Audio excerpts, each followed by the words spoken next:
Hello and welcome to my channel. This is the beginning of the basics of anatomy series. So let's start.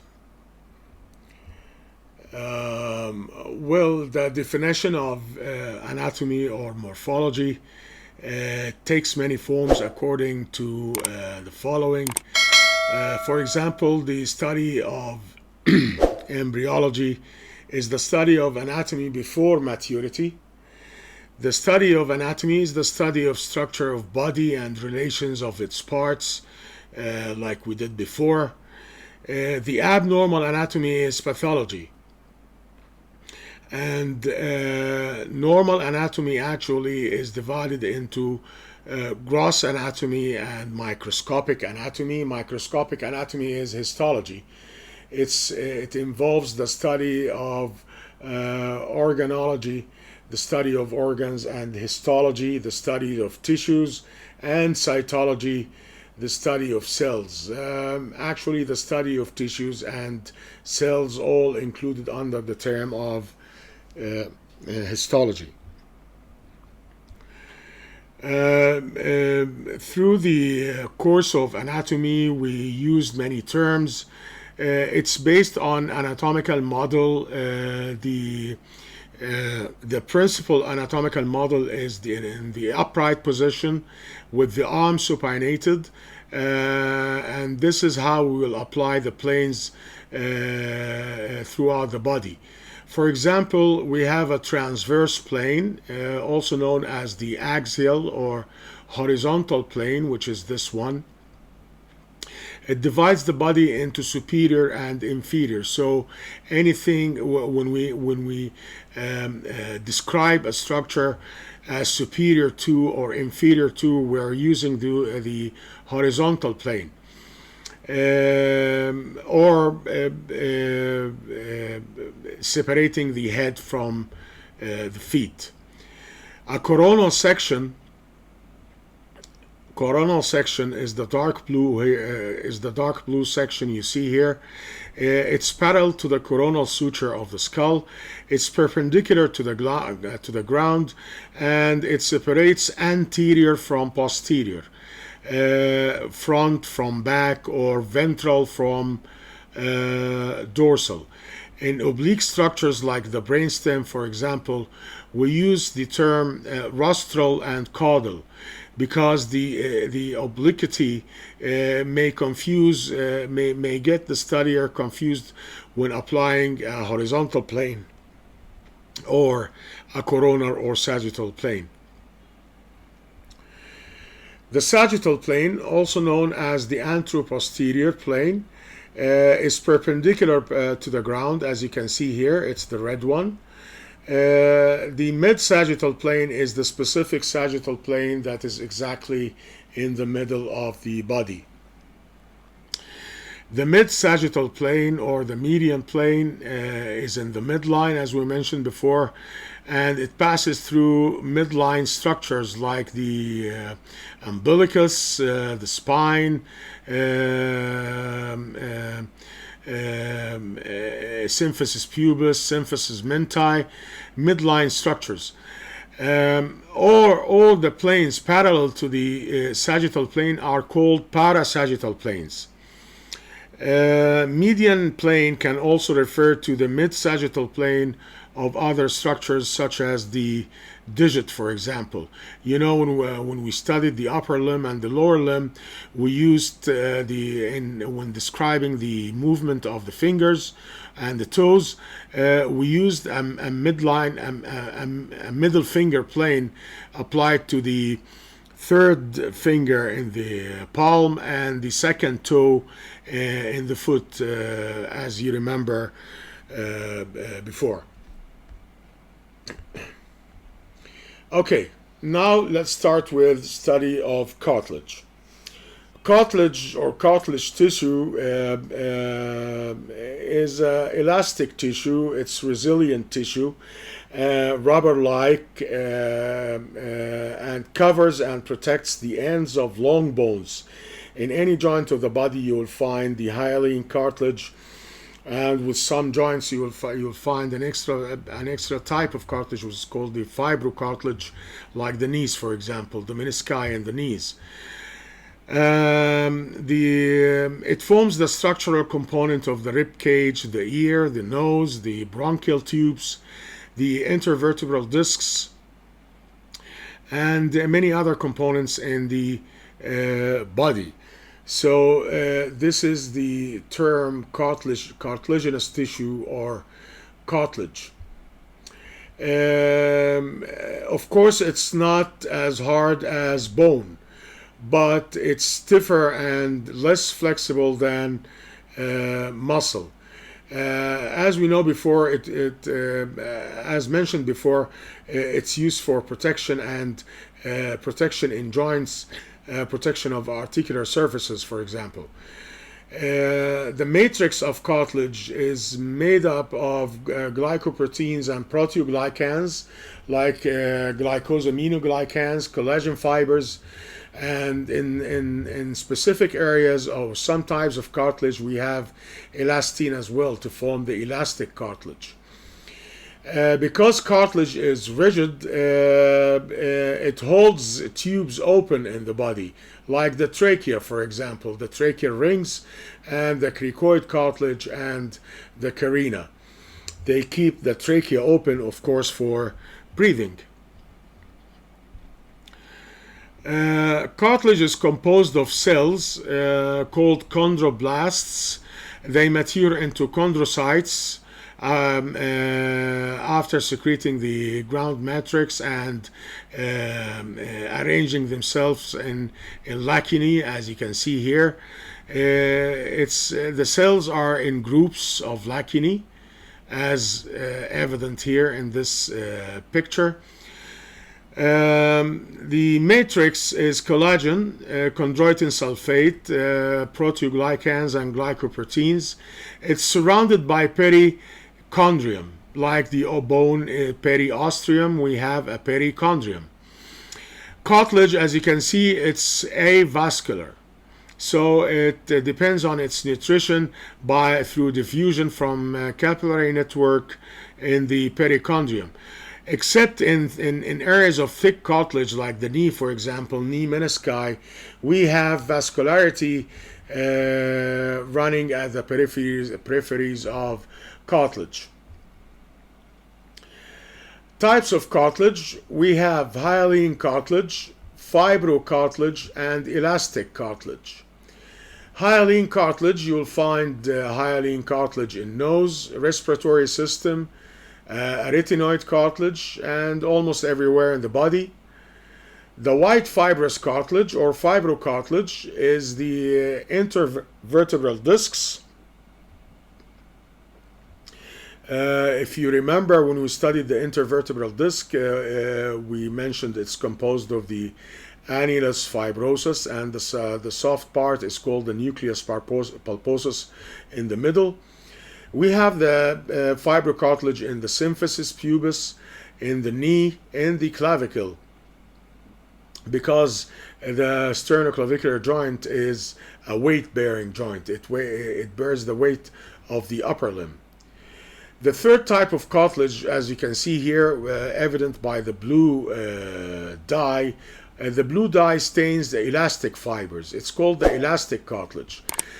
Sometimes called yellow cartilage because in real life the elastic cartilage is somewhat yellow because of it's rich in elastine content. It's present in ear pinna, in epiglottis, corniculate, and cuneiform cartilages of the respiratory tracts. So the types of cartilage we have hyaline cartilage, we have fibrocartilage or white fibrous cartilage, and we have elastic cartilage. This is hyaline, nothing in the ground matrix.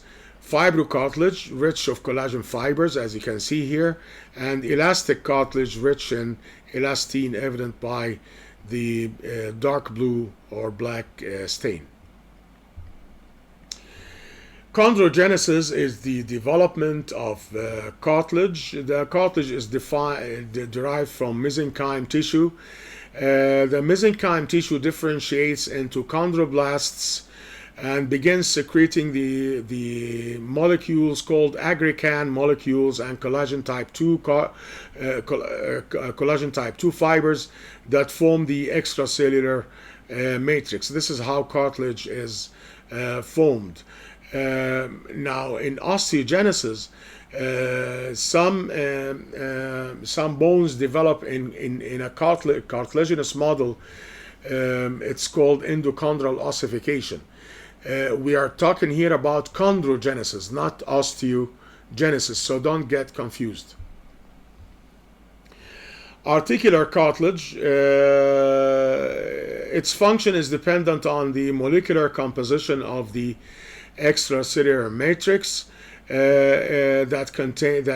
composed of mainly proteoglycans and collagens. The main proteoglycan in cartilage is called aggrecan. It forms aggregates with a compound called hyaluronan. These aggregates, they are negatively charged and hold water in the tissue. The collagen, mostly collagen type 2, constrains the proteoglycans. So this is the composition of the cartilage, especially the extracellular matrix. Function of cartilage. We have mechanical properties of cartilage evident in load-bearing or weight-bearing joints such as the knee and the hip.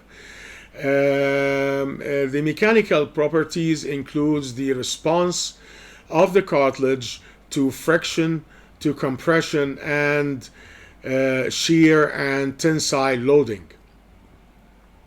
It's all for protective purposes, as you can see here. Cartilage is resilient and displays viscoelastic properties. Now, frictional properties, we have compound called lubricine, which is a glycoprotein abundant in cartilage and synovial fluid.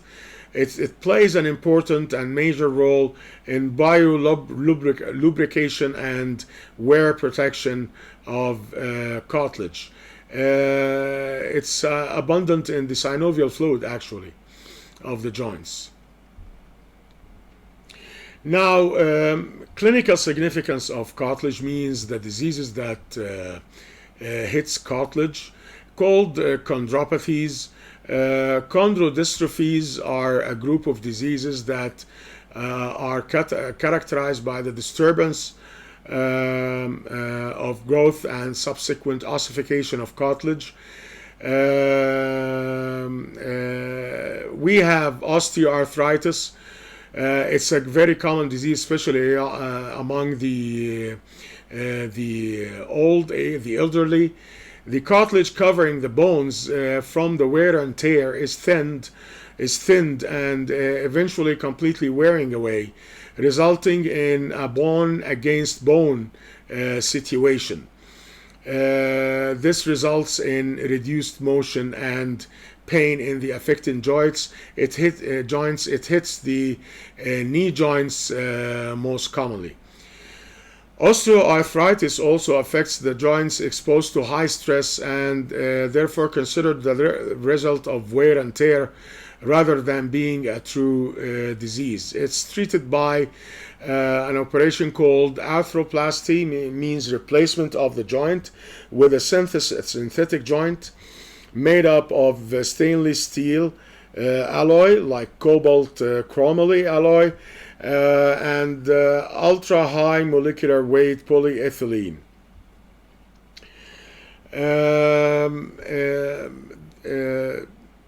Tear and traumatic rupture of the cartilage occurs most frequently in the knee. It's partially repaired through knee cartilage replacement therapy, and it often affects athletes especially in soccer.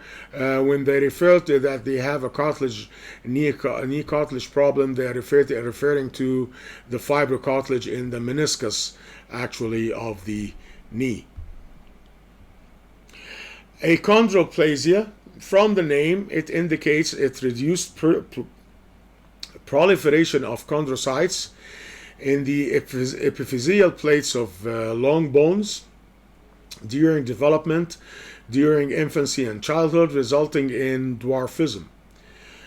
Costochondritis, it's a type of inflammatory disease, inflammation of the cartilage of the ribs causing chest pain.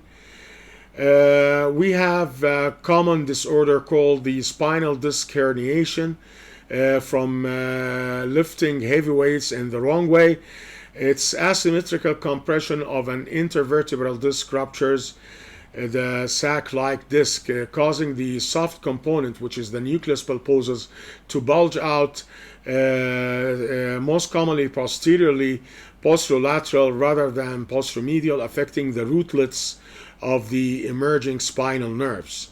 That's why severe back pain occurs shooting down to the legs in disc prolapse. It's called disc prolapse.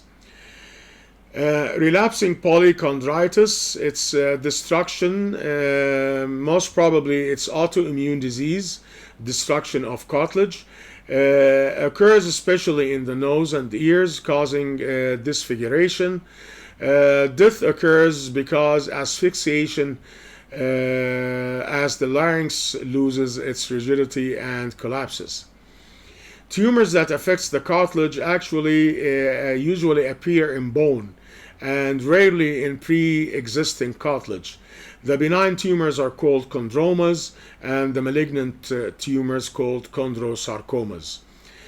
The matrix of cartilage acts as a barrier.